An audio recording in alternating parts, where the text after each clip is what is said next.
Hey, salut à tous. Aujourd'hui, on va faire une vidéo assez différente d'habitude parce que je vais présenter mes jeux vidéo préférés. Alors en fait, les jeux que je vais présenter, ils sont au-dessus d'autres que j'aime, par exemple comme Mario, Zelda, Crash Bandicoot, je sais pas moi, Metroid, Wii Party, Just Dance, pas Just Dance en fait. Donc alors en premier, il y a Animal Crossing. Alors le plus souvent, moi je joue à ACNL, c'est du coup Animal Crossing New Life, sauf que maintenant ils ont sorti le Animal Crossing New Life Welcome Amiibo, donc ça fait ACNL A, voilà. Et j'adore parce qu'en fait c'est un peu reposant, t'as pas de but précis, tu fais ce que tu veux, c'est pas comme dans un jeu où tout est dicté, tu dois aller voir là, tu dois chercher 10 œufs pour ramener, pour passer dans un pont. Là, tu récupères des fruits, tu pêches, tu t'agrandis ta maison, tu joues avec des amis, tu fais ce que tu veux. Et j'ai aussi ACHHD, c'est Animal Crossing Happy Home Designer, mais j'y joue un peu moins parce que j'aime pas trop. Parce qu'en fait, dans ce jeu, il faut juste construire des maisons. Et on va pas se le cacher, en fait, moi je suis pas portugais, du coup, je sais pas construire des maisons. Cliché. Après, bon, c'est les mêmes styles graphiques et les mêmes personnages. Mais bon, j'y joue quand même des fois. Après, donc, il y a Luigi's Mansion 2. Là, au lieu que ce soit un jeu Mario, ils ont laissé la place à son frère. Et en fait, il doit attraper des fantômes avec...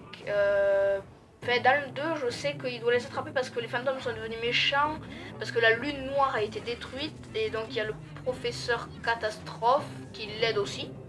J'ai pas joué au 1, j'ai que le 2, mais le 2 je l'ai refait plusieurs fois.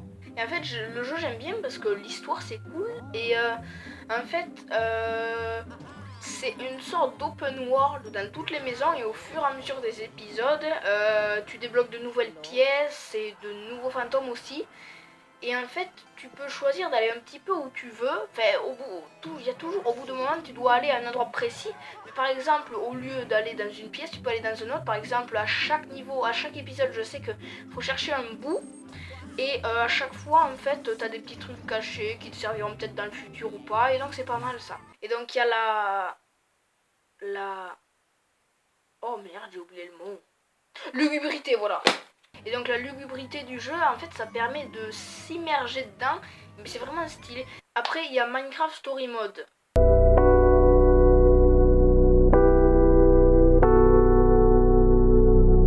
Alors déjà, j'ai Minecraft et j'y joue. Et en fait, celui-là, c'est un jeu à choix. J'aime beaucoup les jeux à choix parce que en fait, c'est comme si tu créais ta propre histoire. Et donc ça reprend les mêmes bases que dans Minecraft. Et j'ai beaucoup aimé la saison 1 avec le Wither et toute l'histoire qu'il y avait lors de la pierre et tout. Et en plus, entre les personnages qu'on rencontrait, il y avait du coup des vérités, surtout sur l'ordre de la pierre, de trahison et tout, avec Ivor, je crois que c'est ça. Et ça, j'ai bien aimé. Et les personnages, en fait, ils sont géniaux, ils sont attachants et tout. Et je sais que quand il meurt, bon, voilà, je vais pas dire qui, mais quand il meurt, il y a surtout quelques personnages qui meurent, mais c'est tellement... c'est pas, tu vois, c'est pas des personnages réels, comme par exemple, je sais pas moi, il y a des jeux comme par exemple Life is Strange ou Beyond Two Souls, c'est des vraies personnes, alors que là en fait c'est juste des cubes, mais quand même t'arrives à ressentir un peu les émotions des personnages et tout. Et en fait les derniers épisodes de la saison 1 avec les portails et tout, j'ai surtout aimé celui de la maison hantée, c'était vraiment génial. On aurait dit le manoir mélangé avec un Cluedo. Celui avec pas mal l'ordinateur, ça allait. Après, le dernier là, avec les sortes de serveurs, ça aussi c'était pas mal. Et après, donc, il y a la saison 2. J'ai peut-être un peu moins aimé parce que déjà il n'y avait pas les personnages de la saison 1. Axel Olivia était beaucoup moins présent, Lucas aussi était moins présent. Là l'histoire c'était surtout sur Jessie, Petra, le pirate et plein d'autres, et c'était pas trop sur les anciens personnages, c'est-à-dire lors de la pierre on en a plus entendu parler. Et en fait les choix ils sont...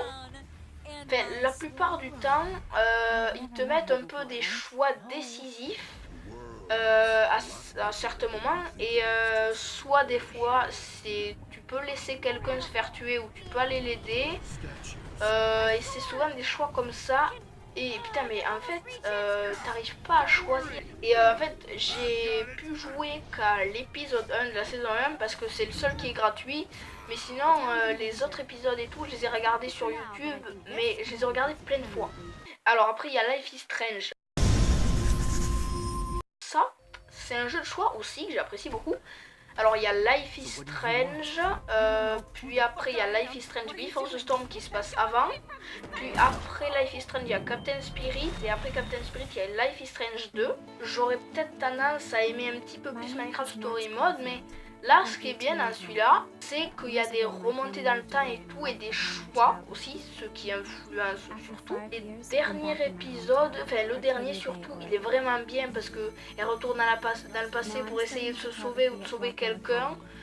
Puis après on apprend qui est le méchant et finalement à la fin on se rend compte que tout ça, ça n'a servi à rien et qu'en fait il faut laisser quelqu'un se faire tuer depuis le début de notre aventure et faire comme si rien ne s'était passé. Mais après, s'il n'y avait pas eu ces remontées dans le temps, peut-être que j'aurais pas aimé parce que le film en soi il est hyper teen movie avec Victoria et tout, parce que ça se passe dans un lycée, il y a des jeunes et tout. Peut-être que j'aurais beaucoup moins aimé s'il n'y avait pas le remonté dans le temps. Et parfois il faut beaucoup fouiller pour trouver des informations cruciales pour avancer, parce que par exemple si tu ne trouves pas des informations, il peut y avoir plein de choses qui arrivent. Par exemple, la mort de Kate. Oh, spoiler, oh là là. Donc après, Life is Strange Before the Storm, j'ai un petit peu moins aimé, justement parce qu'il n'y a pas ces remontées dans le temps. Mais c'était pas mal non plus. Surtout parce qu'on voit du coup, le passé de Chloé et Rachel. Et donc après, il y a Captain Spirit. C'est assez court. Ça dure que 1 ou 2 heures le jeu. Mais c'est vraiment bien. Je crois que ça introduit Life is Strange 2. Mais dans la bande-annonce de Life is Strange 2, à aucun moment on voit Captain Spirit. Alors je sais pas à quoi il sert. Peut-être qu'on le verra dans le futur de Life is Strange 2. Alors je sais pas. Après il y a Five Nights at Freddy. Alors moi j'aime pas les jeux d'horreur. Mais celui-là j'aime assez. Surtout le background parce que en fait les personnages ils sont stylés. Et en fait, c'est le fait d'être stressé constamment que j'adore ça. Surtout Five Nights at Freddy 2, je crois que c'est celui-là, où il faut regarder dans toutes les pièces, faut mettre une musique, en même temps, faut pas regarder qu'ils arrivent dessus. Parce que là, c'est pas un petit Mario, un truc comme ça. Parce que là, le Game Over, c'est pas juste écrit comme ça. C'est carrément un putain de screamer qui te saute dessus. Et en fait, il y a plein de personnages, mais je les adore tous parce qu'ils sont bien faits. D'ailleurs, j'ai un poster, alors il est là-bas, vous le voyez pas, mais donc on y voit Chica, Bonnie, Mangle, Foxy, le Cupcake et Freddy. Et après aussi ils ont fait par exemple Toy Chica, c'est un peu plus petit mais c'est du coup joué. Toy Bonnie, Toy Freddy, après Freddy Gold je crois. Il y a une sorte de garçon avec un ballon je crois. Et ça j'aime bien les personnages en fait. Donc après il y a Pikmin. La saga Pikmin, mais mon dieu, mais c'est tellement bien. Alors après il y a la saga Pikmin, mais la saga Pikmin elle est tellement bien. Moi j'ai que le 3 sur la Wii U. J'aimerais bien acheter donc Pikmin 1 et 2 parce que du coup ils peuvent se mettre sur la Wii U. Et il y a aussi A Pikmin, mais en fait celui-là il est juste là pour nous faire patienter en attendant Pikmin 4. Et Pikmin 4 je l'attends beaucoup. À l'E3 je pensais qu'il y serait et j'étais hyper dessus. Enfin il y était pas. Alors que à la fin de Pikmin 3 on a un putain de cliffhanger. Est-ce que ils disent, est-ce que les accidents qui font arriver les gens sur l'île, sur la planète, est-ce que ce serait pas un hasard? Et tu te dis, putain mais je veux savoir la suite et en plus on ne sait pas, j'ai envie de savoir les nouvelles espèces de Pikmin qu'il y aura. J'ai regardé aussi beaucoup de fois des let's play donc de Super Brioche qui faisais dessus, j'adore. Et en fait c'est une ambiance un peu posée, un peu comme Animal Crossing, mais parfois ça s'arrête vite. Parce qu'entre les boss hyper stressants et les boss finaux qui se finissent pendant 40 minutes, ce qui équivaut à 2 jours sur Pikmin et 4 jours pour moi parce que j'y arrive pas. Après, du coup en fait tu finis le boss, mais c'est la fin de la journée, du coup tu peux pas récupérer le loot. Moi ce que je fais quand je peux pas récupérer le loot, parce que ça donne 100 Pikmin je crois, ben je recommence le boss. Parce que tu peux pas choper le fruit, le boss, la télécommande, ça veut dire que tu perds un jour.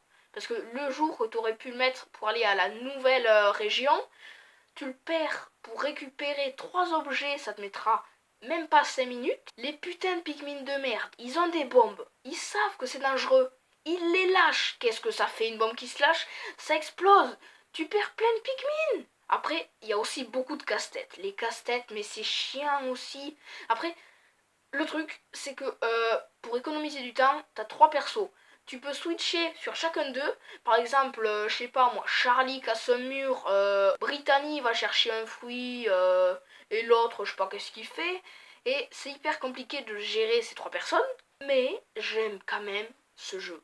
Et en fait, c'est trop bien parce qu'à chaque fois que tu croises une nouvelle espèce, ben c'est trop stylé, mais même si j'ai refait le jeu plusieurs fois, à chaque fois que je retrouve une espèce, c'est trop bien. Et le problème, c'est que la plupart du temps, tu retrouves l'espèce, mais à la fin de la journée. Ça veut dire que tu as la frustration de pas pouvoir en avoir plein. Tu dois attendre un petit peu longtemps pour en avoir plein. Donc à la base, je voulais faire un top, mais en fait, quand j'ai voulu le faire, je me suis dit, j'ai pas réussi parce que j'arrive pas à caser les jeux parce que je les vois au même niveau. J'arrivais pas par exemple à mettre plus haut que l'autre et tout. Il y en a quelques-uns que j'aime pas mal, comme par exemple Pikmin, peut-être il serait tout en haut. Après bon ça dépend parce que tu peux pas différencier chacun parce que par exemple Minecraft Story Mode et Life is Strange c'est des jeux à choix par rapport à Pikmin. Et Animal Crossing, c'est pas des jeux à choix, c'est des jeux posés, tu peux pas trop les comparer. Et donc cette vidéo est terminée. Une dernière annonce, je dis ça comme ça. Tous les jeux que j'ai présentés là, eh bien, désormais à partir de cette vidéo, je vais en faire des let's play. Bonsoir.